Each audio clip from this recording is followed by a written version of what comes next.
Exam में 10 mark का question इस टॉपिक के ऊपर आने के चांसेस बहुत ज़्यादा है। ज़्यादा समय को वेस्ट नहीं करेंगे, सबसे पहले स्टैटिक एंड डायनेमिक सिस्टम्स के ऊपर जंप करेंगे। सबसे पहले स्टैटिक सिस्टम के ऊपर आते हैं। A system is said to be static if the output of the system depends only on the present input and not on past or future input। इसका मतलब क्या है, एक एग्जांपल के जरिए हम समझेंगे। अगर सपोज मैंने लिया yn is equal to 6xn और अगर सपोज मैंने n की वैल्यू 5 ली तो मुझे क्या मिलेगा, y5 is equal to 6x5 इतना मिलेगा। अब यहाँ पे जो है, यहाँ पे जो 5 है ये 5 का प्रेजेंट वैल्यू है। अगर सपोज 5 को अगर मैंने 2 से माइनस कर दिया तो वो 3 हो जाएगा, तो वो 5 का पास्ट वैल्यू हो गया। अगर सपोज 5 को मैंने 2 से ऐड कर दिया तो वो 7 हो जाएगा, तो वो उसका फ्यूचर वैल्यू हो गया। ठीक है, तो यहाँ पे जो है, जो हमारा y5 है वो सिर्फ और सिर्फ प्रेजेंट वैल्यू के ऊपर डिपेंड करता है। मतलब ये जो yn है वो बस प्रेजेंट वैल्यू के ऊपर डिपेंड करता है और कहीं पे भी डिपेंड नहीं करता है,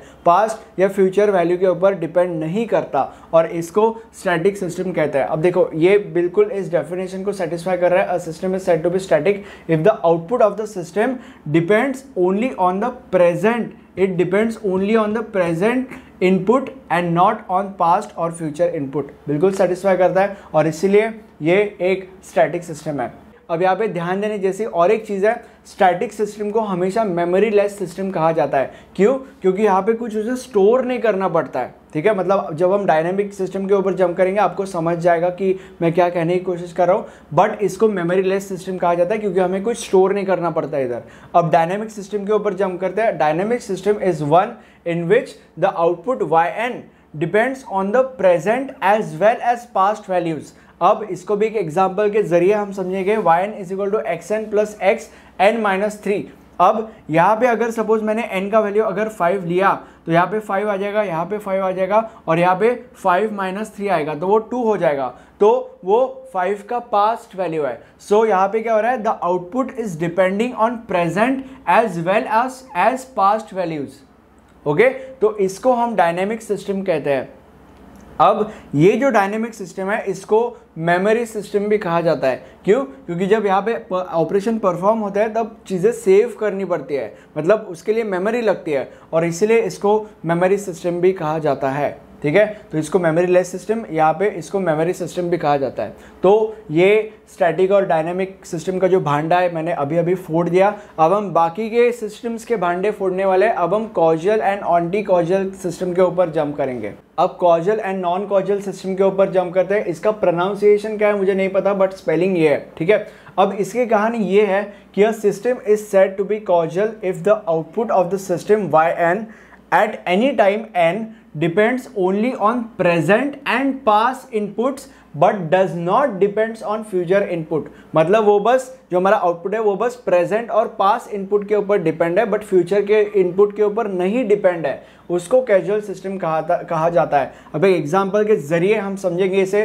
yn is equal to xn is equal to ये। अब यहाँ पे जो हमारा आउटपुट है yn वो प्रेजेंट के ऊपर भी डिपेंड कर रहा है और पास्ट के ऊपर भी डिपेंड करता है, बट यहाँ पे वो कहीं पे भी फ्यूचर के ऊपर डिपेंड नहीं कर रहा है। मतलब अगर सपोज मैंने इधर डाला x plus X N plus 4, अभी यहाँ पे फ्यूचर के ऊपर डिपेंड करता है तो वो नॉन कॉजल हो गया। बट यहाँ पे बस वो, मतलब अगर ये रफ कर दिया तो वो अब यहाँ पे वो बस प्रेजेंट और पास्ट के ऊपर डिपेंड करता है, तो अभी वो इस डेफिनेशन को सेटिस्फाई कर रहा है और इसलिए वो कॉजल सिस्टम है। अब नॉन कॉजल सिस्टम की कहानी ये है कि if the output of the system also depends on future inputs it is called as non causal system। अब ये उसका एग्जांपल है। अब यहाँ पे प्रेजेंट के ऊपर डिपेंड कर रहा है और फ्यूचर के ऊपर डिपेंड कर रहा है। ठीक है, तो फ्यूचर अगर जब सीन में आ जाता है तो वो नॉन कॉजल है।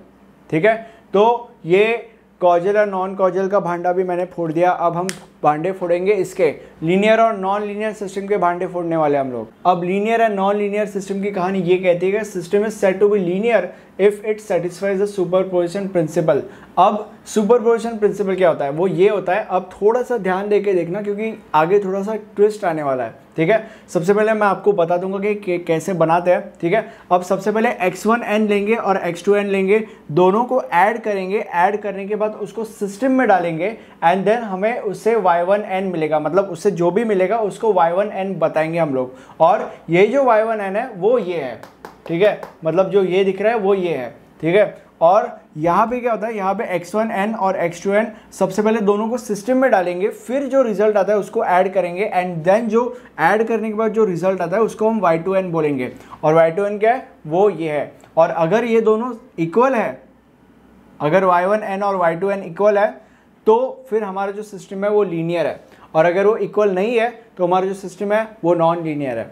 अब एग्जाम में इसके ऊपर एक 5 मार्क का न्यूमेरिकल आ सकता है, मतलब 2 ऑप्शंस होता है, या तो 10 मार्क का क्वेश्चन इस पूरे के ऊपर आएगा, मतलब डिस्क्रीट टाइम सिस्टम के ऊपर, या तो 5 मार्क का क्वेश्चन या तो इसके एक न्यूमेरिकल के ऊपर आएगा, नहीं तो 5 मार्क का क्वेश्चन या तो इसके एक न्यूमेरिकल के ऊपर आएगा। अब मैं ये चाहता हूँ कि अगर थ्योरी क्वेश्चन पूछा गया तो आपको ये सारी चीज़ें लिखनी है, बट अगर न्यूमेरिकल क्वेश्चन पूछा गया इन दो में से किसी एक भी टॉपिक के ऊपर, तो दोनों टॉपिक के ऊपर हमने 5-5 मिनट के वीडियो बनाए। डिस्क्रिप्शन में प्लेलिस्ट में आपको दोनों वीडियोज़ मिल जाएंगे, तो वहाँ पर जैसे हमने सम सॉल्व किए वैसे आप एग्जाम में सॉल्व कीजिए, ठीक है। और एग्जाम में ऐसे हो सकता है कि बहुत ज़्यादा अजीब टाइप के सम्स पूछे जाए, इसलिए मैं आपको ये कहना चाहता हूँ कि ज़्यादा एग्जाम्पल्स आप सॉल्व कीजिए।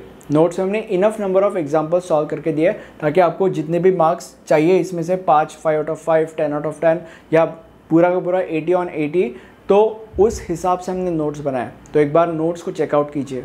अब हम आते हैं on time invariant and time variant. A system is time invariant, जिसको हम शिफ्ट इनवेरिएंट भी कहते हैं, if it's input output character does not change with time. मतलब अगर सपोज मैंने टाइम डोमेन में चेंज किया बट फिर भी इनपुट आउटपुट सेम है, वो चेंज नहीं हो रहा है, तो उसको हम टाइम इनवेरिएंट कहेंगे। बट अगर वो चेंज हो रहा है तो उसको हम टाइम वेरिएंट कहेंगे, ठीक है। अब मैं आपको ये सजेस्ट करूंगा कि इसके आप न्यूमेरिकल्स देखिए, इसके न्यूमेरिकल्स भी एग्जाम में 5 मार्क के लिए आते हैं। मैं आपको आई बटन में उस न्यूमेरिकल वाले वीडियो का लिंक दे दूंगा, या अगर आई बटन में नहीं होगा तो आपको प्लेलिस्ट में तो मिल ही जाएगा, प्लेलिस्ट का लिंक आपको डिस्क्रिप्शन में मिल जाएगा। स्टेबल एंड अनस्टेबल सिस्टम की कहानी ये है, a system is said to be stable if for a bounded input the system produces a bounded output. इसका मतलब ये है कि अगर सपोज फाइनाइट इनपुट है तो उसका फाइनाइट आउटपुट प्रोड्यूस किया अगर गया तो उसको उसको स्टेबल सिस्टम कहेंगे। अनस्टेबल मतलब अगर सपोज बाउंडेड इनपुट है तो उसका, और अगर उसका अनफाइनाइट आउटपुट अगर प्रोड्यूस किया गया तो उसको अनस्टेबल सिस्टम कहेंगे। फॉर एग्जाम्पल अब यहाँ पे xn is equal to n cube है, अगर सपोज मैंने लिया n इज इक्वल टू 1 तो x1 इज इक्वल टू 1 का क्यूब 1 होगा। अगर सपोज मैंने 2 लिया तो 2 का क्यूब 8 हो जाएगा। तो यहाँ पे क्या हो रहा है, बाउंडेड इनपुट के लिए मतलब फाइनाइट इनपुट के लिए फाइनाइट आउटपुट आ रहा है। बट अगर सपोज यहाँ पे मैंने लिया x, यहाँ पे n के वैल्यू में अगर मैंने 0 लिया तो 1/0 आ जाएगा वहाँ पे, तो वो इनफाइनाइट आ जाएगा, मतलब अनडिफाइंड आ जाएगा, मतलब इनफाइनाइट आ जाएगा, ठीक है। तो इसलिए उसको ये अनस्टेबल आउटपुट है, ठीक है।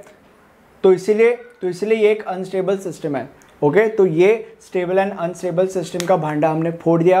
अब आप आपके कौन से टॉपिक्स के भांडे मुझसे फुड़वाना चाहते हो आप मुझे कमेंट सेक्शन में बता सकते हो। बाकी प्लेलिस्ट बहुत ज़्यादा इंपॉर्टेंट है, प्लेलिस्ट का लिंक मैं आपको यहाँ पे दे दूंगा। यहाँ पे आपको सारे के सारे टॉपिक्स बिल्कुल फ्री में मिल जाएंगे। This was the end of this video. Thank you for watching this video and have a nice day. Bye bye.